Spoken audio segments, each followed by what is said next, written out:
Good afternoon. We are live, I think for the first time in this virtual DragonCon. This is a panel all about online safety for kids and families in Roblox. So first, let's talk about who we are and why we can talk about this. So my name's Jonathan. I work for a police department near Atlanta, Georgia. I've been working in law enforcement for about 14 years. And for the past 6 years, I've been a special victims detective, and all of the cases that I work are when a kid gets hurt or something happens to a kid. And part of that is when things happen on the internet to kids. And so a lot of what I do involves computers and online safety and finding people who have done things online that aren't okay. I am a part of the affiliate program with the Georgia Bureau of Investigation's Internet Crimes Against Children Task Force, and I have been for about 5 years now. Morgan?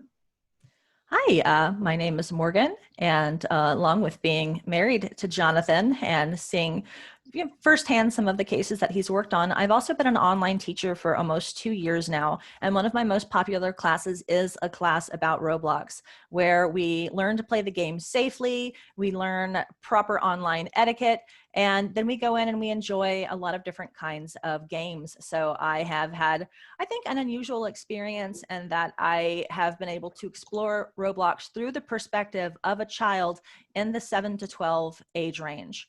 So I think I've gotten a little bit of a peek behind the curtain that not all parents seem to have. And one thing I've really encountered a lot through the process of running this class is that I very frequently get questions from parents who don't understand how the games work, don't understand what kind of content their kids can access, and don't really know how to find out.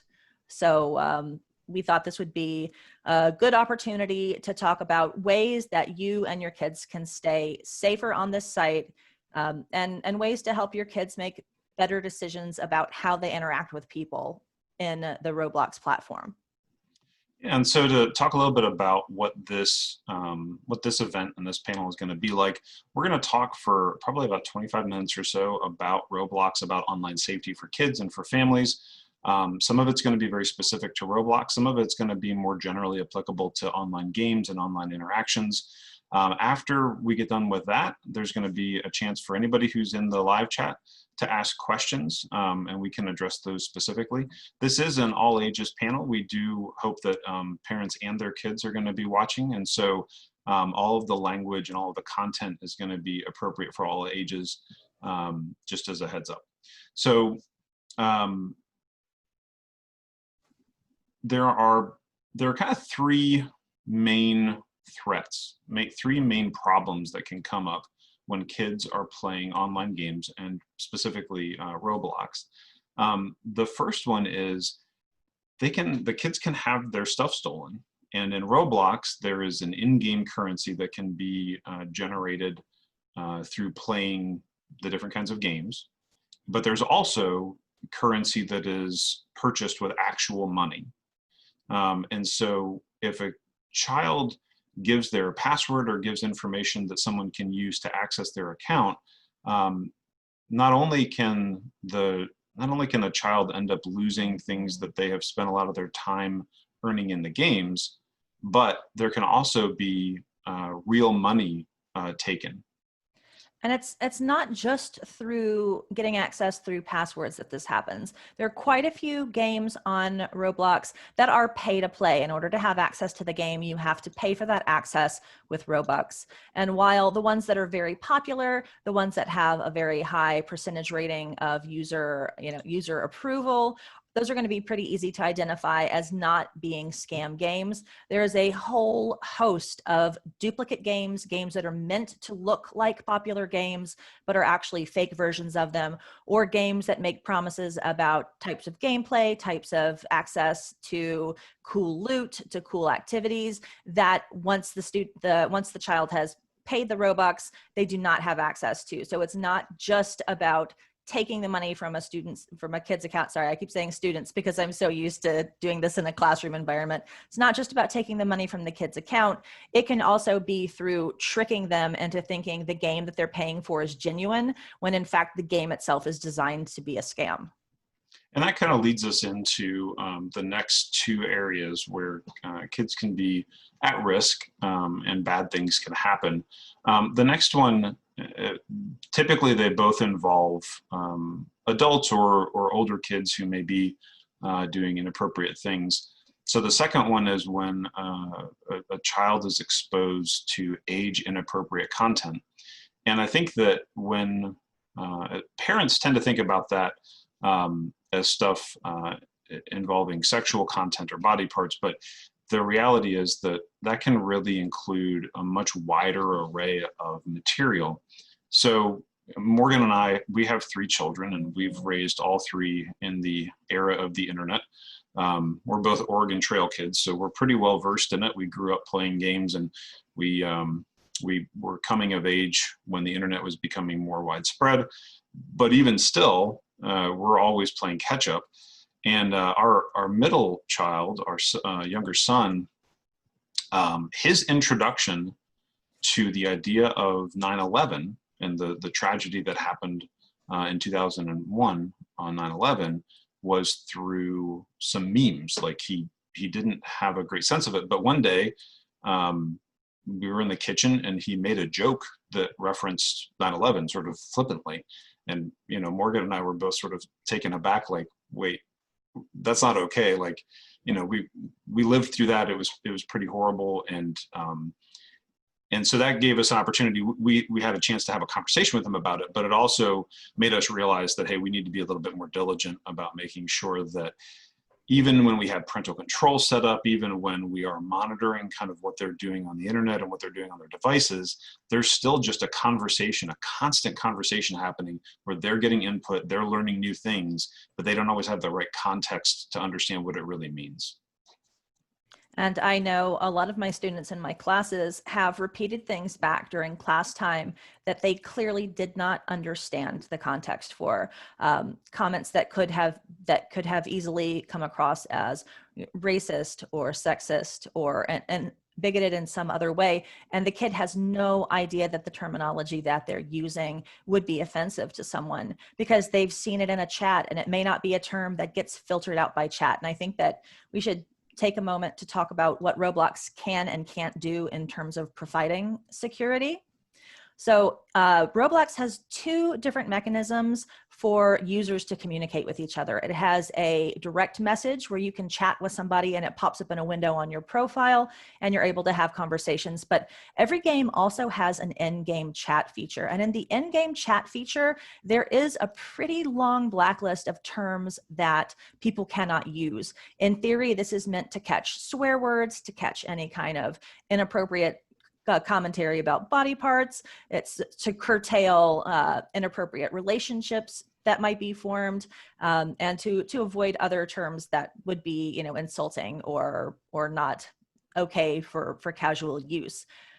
But slang terms are evolving constantly, and Roblox simply cannot keep up with those terms. And the kids very often don't understand what all of these words mean, or they don't understand them in the context that they're used. And there's also an entire secret code language that Roblox users have developed to get around the filtering. For example, in the chat filter, the word love has traditionally been filtered out in order to keep people from professing their love for each other or making romantic overtures within the gameplay. Well, the kids got around that by using the word loaf, as in a loaf of bread, L-O-A-F, I loaf you. And it's not forbidden love, it's forbid loaf, because that gets through the blacklist without any problems. And there does not seem to be any significant filtering on the person-to-person direct messaging at all.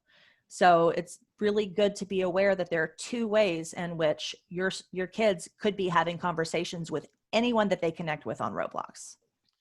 That really leads us to the last of the 3 concerns that we tend to have as parents for our kids online.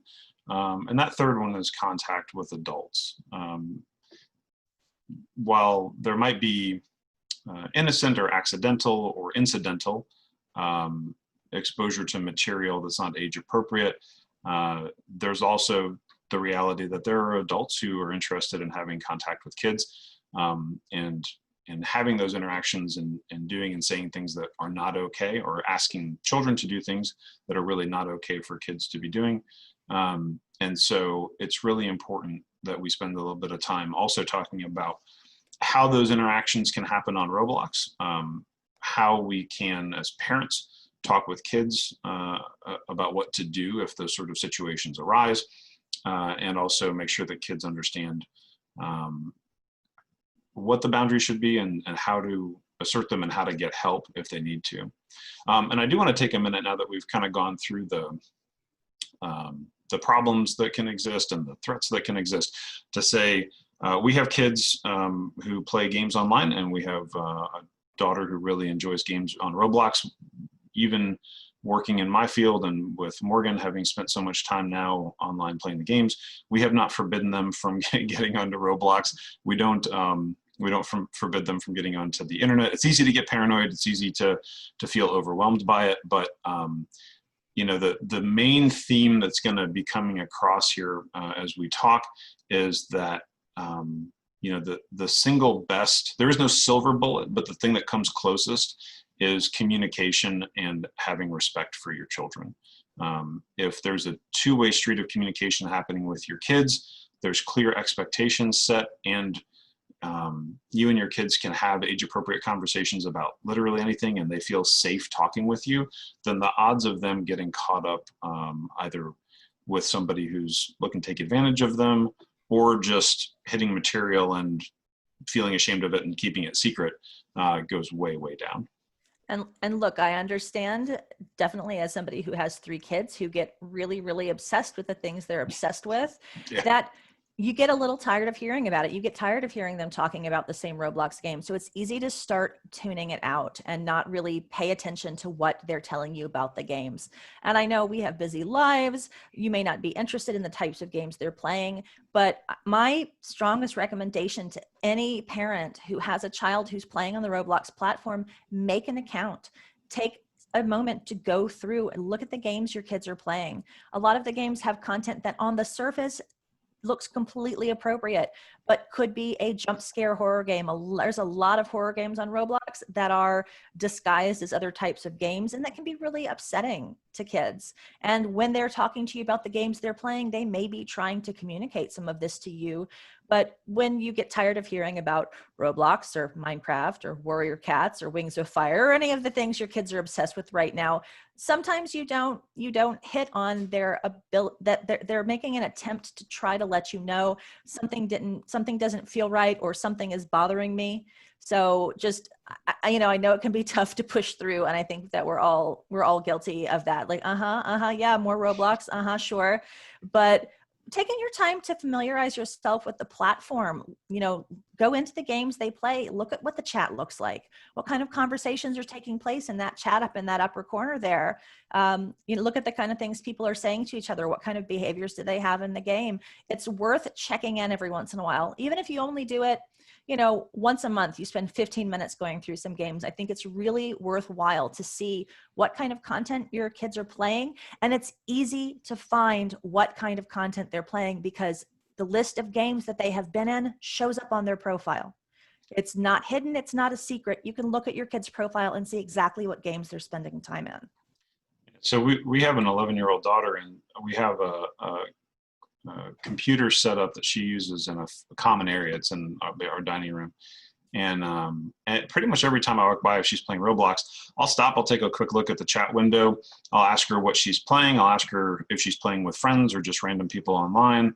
I'll ask her if anything's happened that's made her uncomfortable. She's pretty tired of all of these questions by now. She knows to expect it, but I'll also sometimes check in with her and just say, hey, you know, if anybody says anything that's inappropriate or tries to ask you for information, what do you do? And she always knows, hey, come and get help. And I always remind her, hey, if anything like that happens and we don't find out about it, what happens? And she knows, but then I can't play anymore. So, and that's not meant as a, you know, I don't hold that up as a stick. as opposed to a carrot. I just remind her of that because she knows it's a safety thing. And the good thing about, engaging with your kids and talking to them about what is or is not appropriate behavior online and on Roblox in particular, there are reporting features on there where you can report abuse, you can report inappropriate content, and a kid who knows how to identify this is not okay, and a kid who has learned how to use those functions will report things. Our daughter does report content when she sees it, and she knows that it's not appropriate. She's like, somebody was being a bully in this game and I reported them. Yeah. And she feels empowered to do that because we've talked about it and how it's not okay. She can identify the behavior isn't appropriate, and she knows the steps to go through in order to report the behavior. Our family saying is snitches get riches. So yes, she definitely lives up to that. So we're going to take a few minutes now, and Morgan is going to do some screen sharing and actually walk us through what the interface looks like on Roblox for an adult account and for a kid account. And is going to kind of show you what the experience is like. And at the end of all of this, once we're done with this panel and any Q&A that you guys have, strongly encourage you to actually go onto Roblox yourself, like Morgan suggested, create an account and play around with it a little bit if it's a game that your children are enjoying. Okay, so I'm going to start us off by looking at, honey, you have to give me the ability to share my screen. Well. Am I good to go now? Hold on. Okay. All right, now you're good. All right. So we're going to start with looking at an adult account.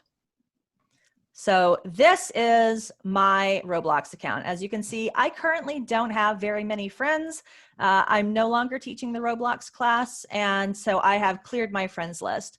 But prior to this, I had an extensive list of friends, and every single one of them was a student between the age of 7 and I think 13 was my oldest, all with parent permission. Communication always went through my classroom and never through the Roblox. But as you can see here, I have a list of all of my friends. You can see here, I have a list of all of the games I have played recently. I assure you, these were not my choices. These were student game choices. But you can see all of the games I have ever played will all show up here, and they show up in the order that I've played them. So this is going to be on both the adult and children's account. Very easy to find how much time your kids have been spending on any given game, because the most recent ones will be at the front. And now I'll go into my friends list here. Here is the tab over on the side. Easy to find your friends. And I'm going to go to this account here because this is an account that I actually set up this morning, a fake minor child account. So right now, this account hasn't played any games, so the games don't show up. And right now I am this account's only friend. So this account was set up as an 8-year-old girl. An email address was not required. Parental approval was not required. I didn't have to put in any adult information to make this child account. I was able to send a friend request to this child account from my adult account without any kind of notification. There was no notification for me of the person's age. There was no notification for the child account receiving my friend request that I was an adult. The only thing they had to do was click the accept friend request button, and suddenly we were friends and I was able to send a chat. And so I started this fake chat where I was able to have a conversation with this fake child, able to tell them I loved their avatar. And so you can see it's pretty easy to make contact. And now the child account, I'll go here. Here's my avatar editor. This is how you change the way your characters look.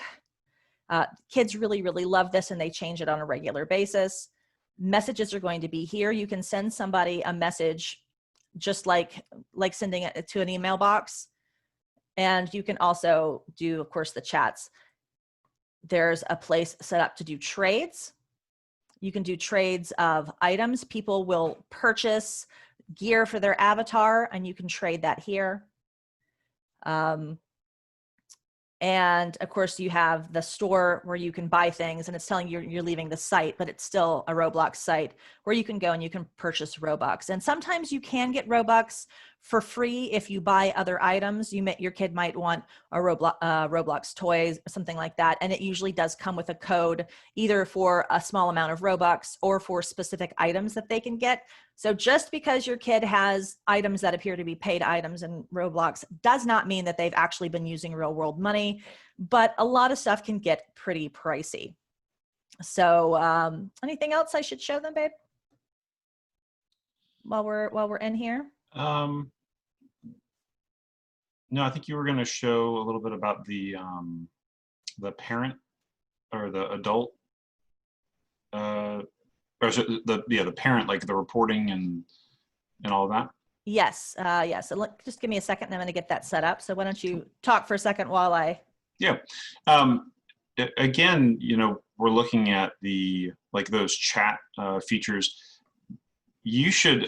Parents should feel good about sitting down, especially for children who are like under the age of 16 in particular, and looking through the chat messages.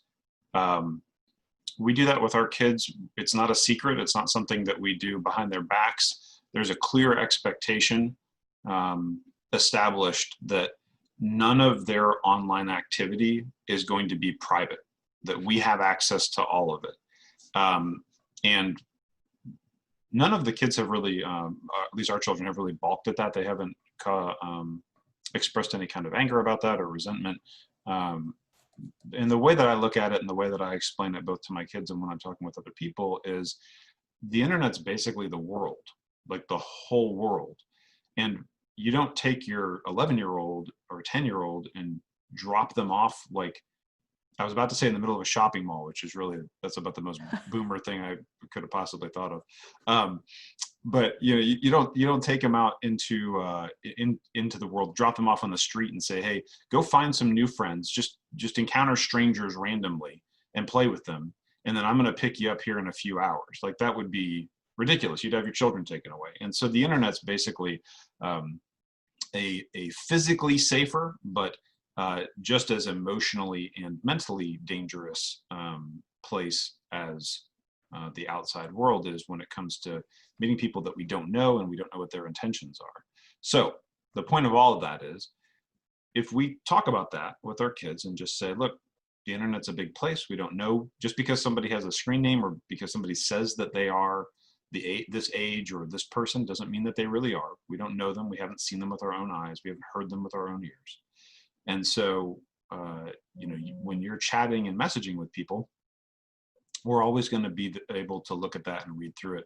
So kids, that's a good thing, that hopefully children will feel safer if their parents are doing that and knowing that they have adults who are looking out for them and trying to help them. And parents, you guys need to feel just comfortable sitting down with your kids and saying, hey, this is what's going to happen. And then go ahead and do it. And you can involve your children with it, and if you find something in a chat, even if it's not explicitly problematic or there isn't any kind of material there that really raises obvious red flags, if you see something that just seems kind of weird, ask about it. Ask your kid about it. It could start a conversation in which your child gets to talk to you about Roblox, which is probably something they really, really want to talk to you about a lot. They really, really do. Yeah. And it'll give you, so one of the biggest common factors across all of the cases that I've worked as a detective where children have been harmed by other people and they've been taken advantage of is that there's something missing in their life. They don't have a person or people who are really there fulfilling some needs.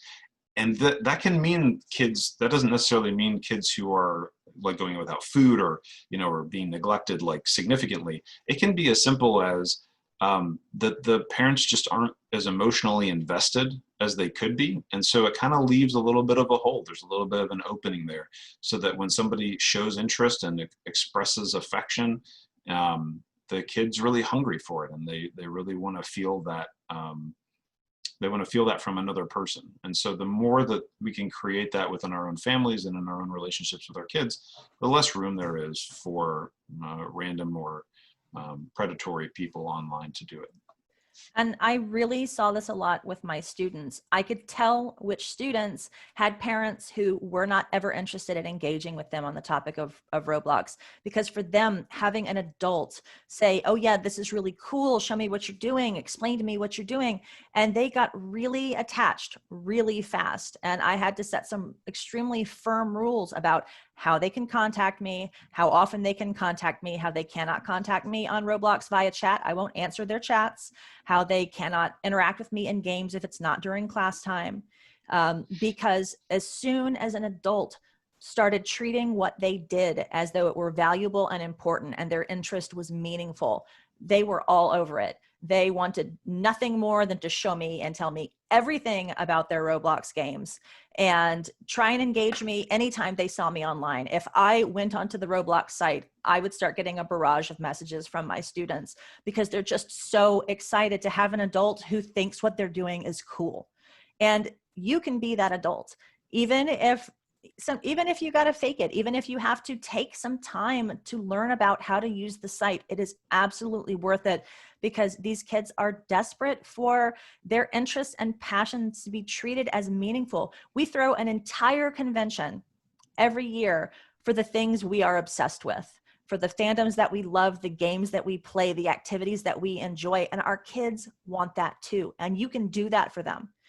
Have a day every week where you spend some time engaging with your kid on Roblox. Let them show you their favorite game right now. Not only is it going to really build that trust and camaraderie, but it's also going to make you be a lot more familiar with the platform. And I'd like to take a moment now. I'm going to screen share again and show you.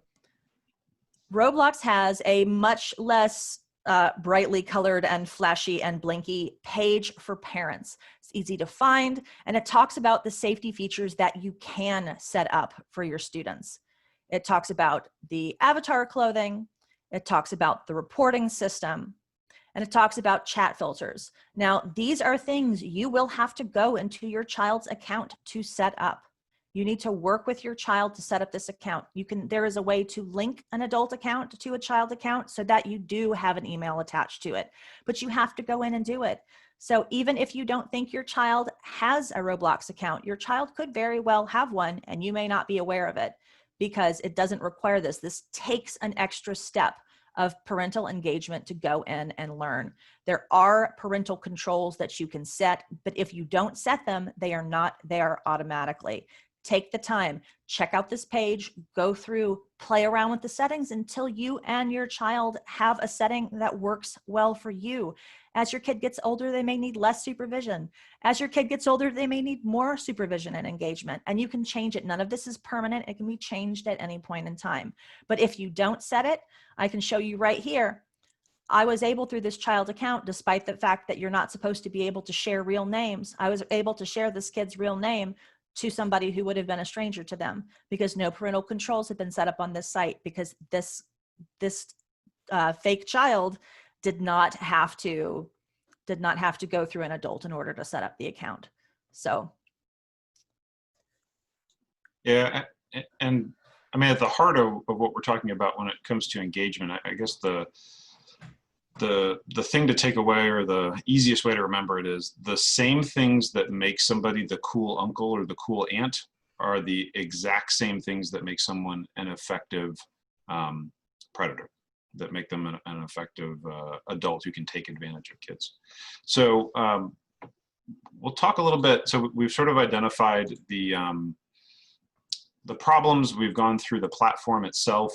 We'll take a few minutes just to talk through the logistics of how those problems come up and ways that we can address them, in addition to the strategies that we've already talked about. When it comes to kids getting scammed or them having their stuff taken, Morgan, do you want to talk a little bit about how that happens, the logistics of how that happens, and then what we can do about it? Yeah, and a lot of times it is simple manipulation and kids just trusting that if somebody tells them something, it's going to be true. They might have somebody who spends a few play sessions developing a relationship with them, or it could be somebody new who is just sort of throwing the chum out into the water and seeing what bites. A lot of times they approach the kids as, you know, hey, I have a new cool game. It's a private server. It's pay to play, but it's not expensive. And it's the same kind of gameplay here. Or it could be, I want to be able to invite you to this private server, but I have to have your password to be able to do it. Hey, give us a quick 1-minute rundown. What is a private server? What does that mean? Okay, so when you're playing on Roblox in general, each game can only hold so many players. Now, there will be multiple servers for any of the popular games. If you're playing Shark Bite or Tower of Hell, which children unilaterally refer to as Tower of Heck, and I think it is the cutest thing. But it's an obby. An obby is like a parkour. It's like a platformer game, but in 3 dimensions, and so you go through obstacle course. Obby is short for obstacle, and I've lost my train of thought. So private servers? Yes, private servers. But so those are the public servers. Anybody can go into them, and it's limited by the group size. If you have a bunch of friends who want to play together and there's only 5 spots left and you've got 6 friends, somebody's not getting into that server. You can pay for access to private servers, meaning that you will always have a room of that game, a version of that game you can go in and you can access with your friends. Definitely a safer way to control who your kid is coming into contact with. And if you have a group of kids who wants to play together, that's a really great way for them to do that.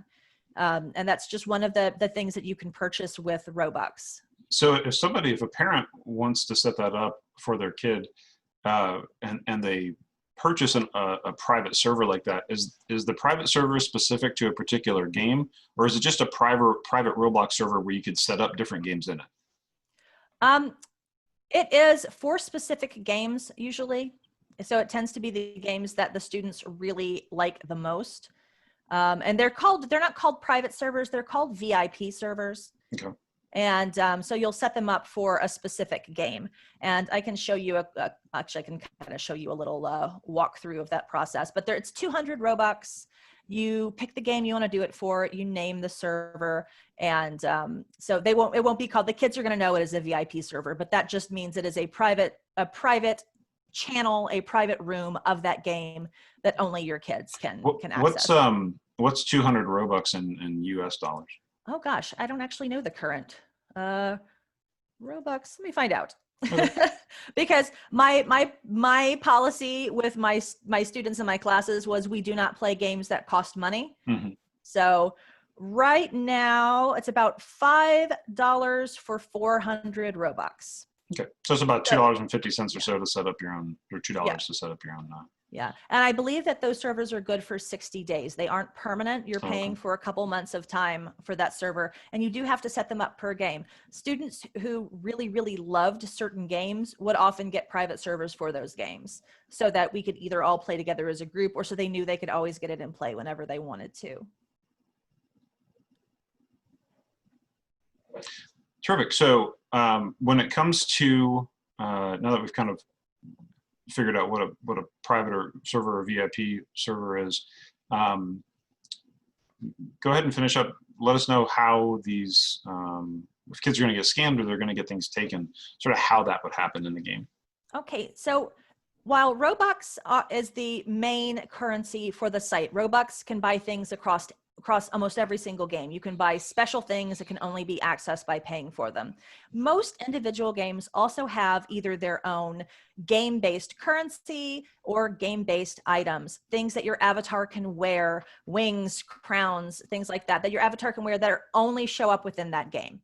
So you might have to work really, really hard. You might have to put in 6 months or a year of time in a game like Royale High. Royale High is a role-playing game where you're functionally going to a princess high school. Extremely popular, a great place if you're trying to go in and steal items from somebody, because you have a really wide range of ages, all the way from quite young up to, teenagers and adults who play this game. And kids have put hours and hours and hours of time into this. And within the game, you always have the option to trade any of your items. So it is not unusual for somebody to trick kids into initiating trades for rare items, promising them that they're going to be giving them an equally valuable rare item in return, and then take the rare item and go. Because kids don't always go through the safety mechanisms of making sure that they have approved both sides of the trades, because some of the games, the trade system can be a little convoluted. You add your item, they add their item, but if at any point in time you click the approved trade, then it's going to go ahead and do the trade whether you've been guaranteed to get the item in response or not.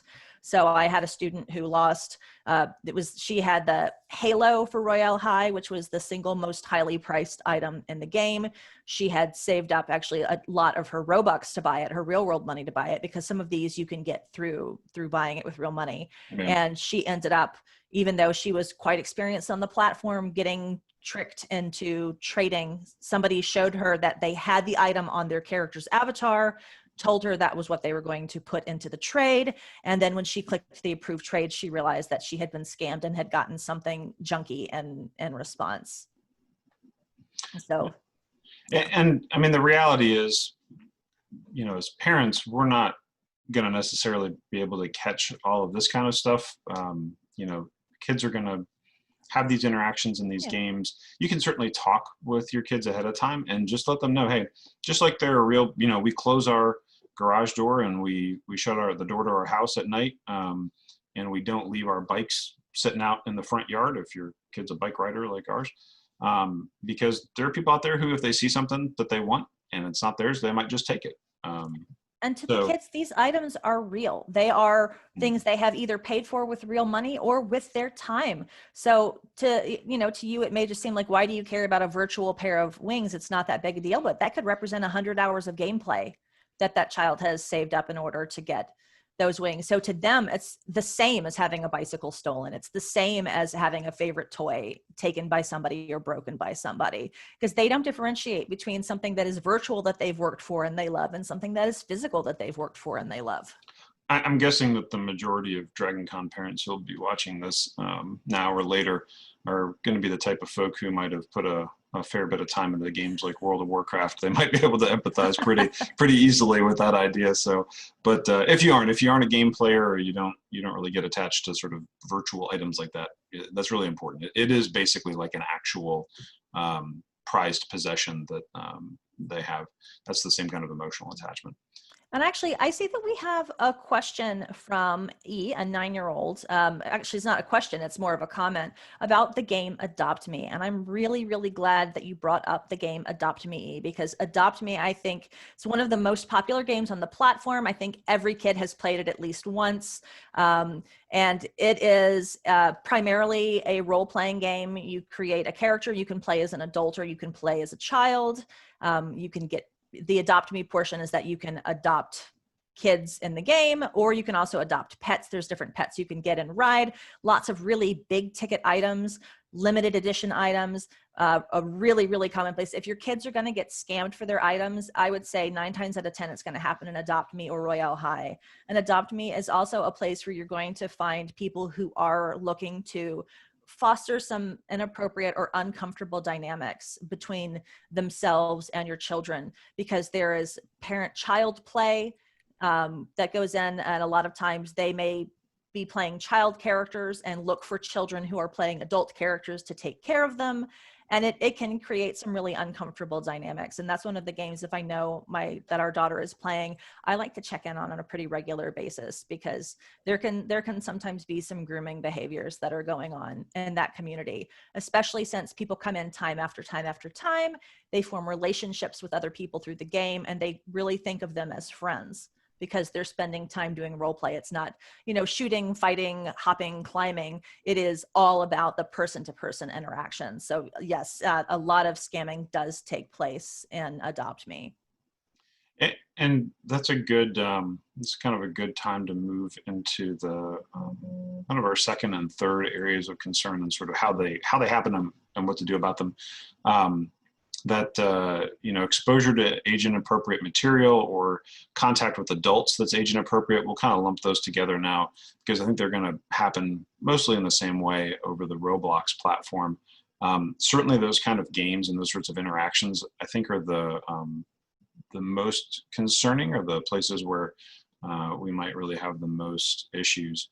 And games like Adopt Me, where it's got a pre-built kind of story to it, where you have like a like Morgan was saying, you know, the sort of like parent-child power dynamic in there sort of built in. That's just such a perfect place to for an adult who's, you know, looking to form an inappropriate relationship with a kid to get a foothold, to really find an in, because within the game, that kind of interaction of setting up somebody with authority over another person, and all of that sort of built into the narrative of the game. And so it might not immediately set off flags for the child or even for a parent who's looking at the chat, if that's kind of the normal way things go. And so, again, there is no silver bullet, but the closest thing we have is respect and communication. And so if you're going to allow your kids to play a game like that, and, you know, like I said, we allow our daughter to play most of these games. We just do it where we check in with her. And the question that I ask our daughter all the time about these games and about her being online and on Roblox is, has anything happened that you didn't feel comfortable with? Is there anything going on that was weird? You know, I don't necessarily like to use the word bad, because there's two problems with framing it that way. One is she might not recognize something as bad necessarily. And two, there might be an element where if I say bad, then she thinks she might get into trouble because I'm already sort of putting a morality or putting like a value onto it. And I don't want her to, in an effort to like not get in trouble with her parents, to then hide something that could be harmful to her. So I see that, so apparently in the Kids Discuss Roblox panel, there was a question that got brought up about adults and online dating, and dating through Roblox is actually a thing. And it's something my students that have brought up with me in the past is how, like, oh, I don't like to go there. There's too many online daters, because there are people who are legitimately using Roblox as a way to connect with other people in order to form online relationships with them. And most of the kids in my class were not interested in it. They're young, that's outside of their area of interest. They said they just avoid anybody who tries, and they typically report people who try to ask them, you know, do you want to be my girlfriend? Do you want to be my boyfriend? You know, do you want to go out with me? Oh, let's go make our avatars kiss. And they typically know that's not an appropriate thing for somebody to be asking them to do. And they tend to report those profiles. But it is something to be aware of, is that people are going to be sometimes blatant about, hi, I'm looking for a girlfriend. Do you want to be my girlfriend? And sometimes they're looking for other adults, and sometimes they're looking for kids. Yeah.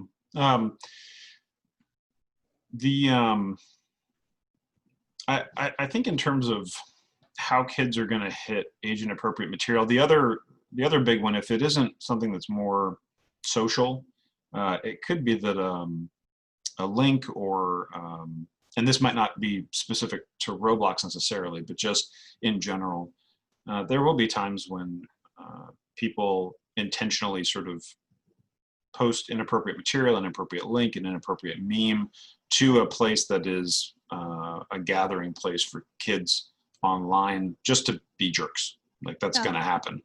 And so there may not be a way to, again, to prevent your child from seeing something like that. But our failing with our son was, we had no idea that he was getting this information about 9/11, and that he was processing it as kind of a joke until it came out of his mouth. And thankfully it happened in our kitchen and not at school or somewhere else where he's gonna get himself in trouble or reflect really poorly on the family. But the fostering that communication and having awareness of what's going on, doing the check of your child's devices, their chats, their activity, all of that is sort of how you deal with it. The thing that I've encountered is I think a lot of parents have kind of a knee-jerk reaction to online safety. And again, this isn't necessarily just for Roblox, this is in general, where they feel like it's such a big world and it's so difficult to navigate because we don't always have the technical expertise. Like, are you going to learn how to change the settings on your router to make sure certain sites don't get sent to, and then you can check the records of them? Like, some people have that expertise, but a lot of folks don't. And so it becomes an all or nothing thing. Like, well, if if I can't control it, then I'm just going to shut it off. And then it can become this huge power struggle with the kids because it's what all their friends are doing. And the reality is the internet's just like a huge part of our lives now, for the vast majority of people.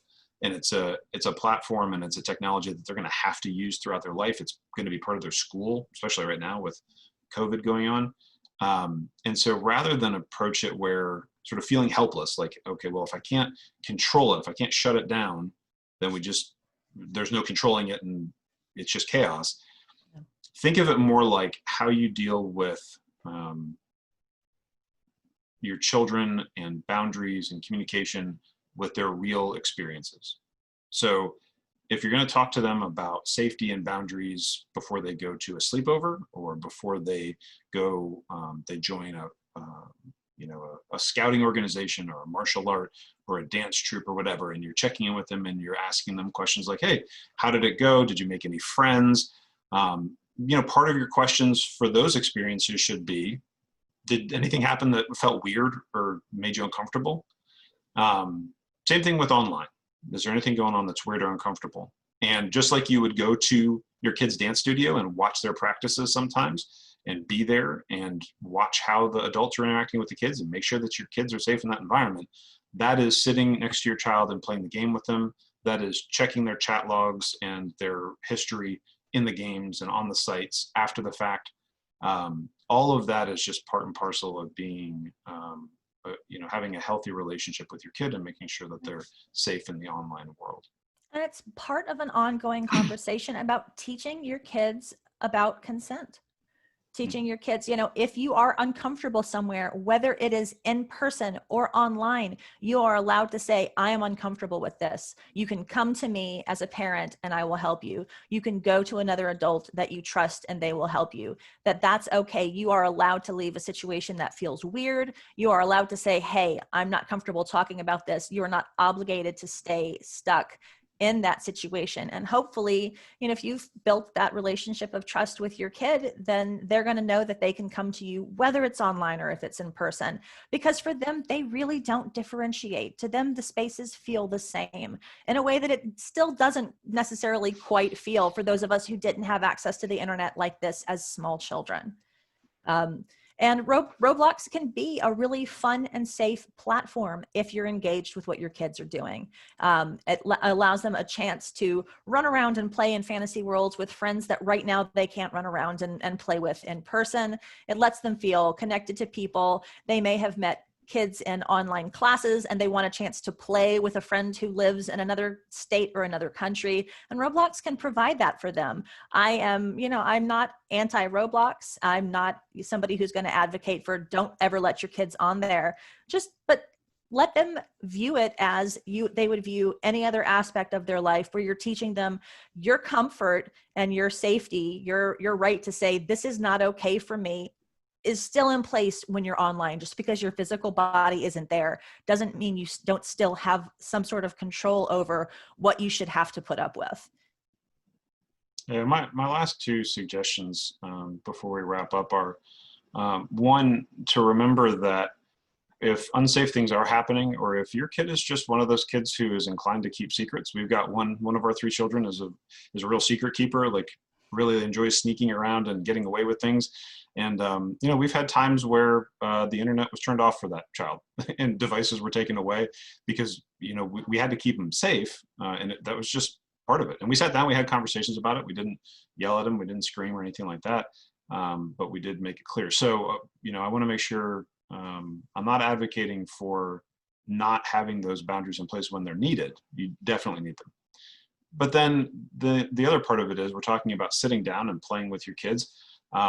And that can open up a really cool two-way street where you get time in both directions. So if you sit down for half an hour and play Roblox with your kid, or sit down next to them, watch while they play and talk with them, then the flip side of that is they spend an hour with you while you do something that you enjoy. And that could be going outside and gardening. It could be playing your own video game and they're sitting with you and watching and having fun.